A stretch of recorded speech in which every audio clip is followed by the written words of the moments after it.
रवींद्रनाथ टागोर प्राथमिक विद्यालयात आषाढी एकादशी निमित्त पारंपरिक दिंडी सोहळ्याचे उत्साहपूर्ण आयोजन करण्यात आलं।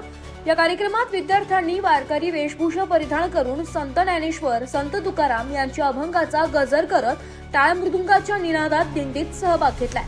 विद्यालय परिसर ज्ञानोबा तुकाराम विठ्ठल विठ्ठल जय हरी विठ्ठल या जय घोषणाने दुमदुम गेला। विद्यार्थ्यांनी हातात भगवे ध्वज, टाळ, वीणा आणि तुळशीचे रोपे घेऊन दिंडी काढली। तसेच विठ्ठल, रुक्मिणी, संत ज्ञानेश्वर, संत तुकाराम यांच्या वेशभूषेतील विद्यार्थ्यांनी उपस्थितांची मने जिंकली आहे। शिक्षकांनी देखील या दिंडीत सक्रिय सहभाग घेऊन लेझिमवर ताल धरलाय व फुगडी खेळली आहे। रवींद्रनाथ टागोर शाळेपासून शाळेच्या परिसरात असलेल्या विठ्ठल रुक्मिणीच्या मंदिरात दिंडी नेण्यात आली।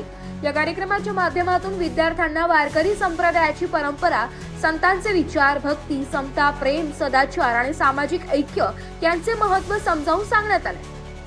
कार्यक्रमात शिक्षकांनी आषाढी एकादशीचे धार्मिक, सांस्कृतिक व सामाजिक महत्त्व विद्यार्थ्यांना सोप्या भाषेत समजावून दिले। विद्यालयाचे मुख्याध्यापक, सर्व शिक्षक व शिक्षकेतर कर्मचारी यांच्या मार्गदर्शनाखाली हा कार्यक्रम यशस्वीरित्या पार पडला।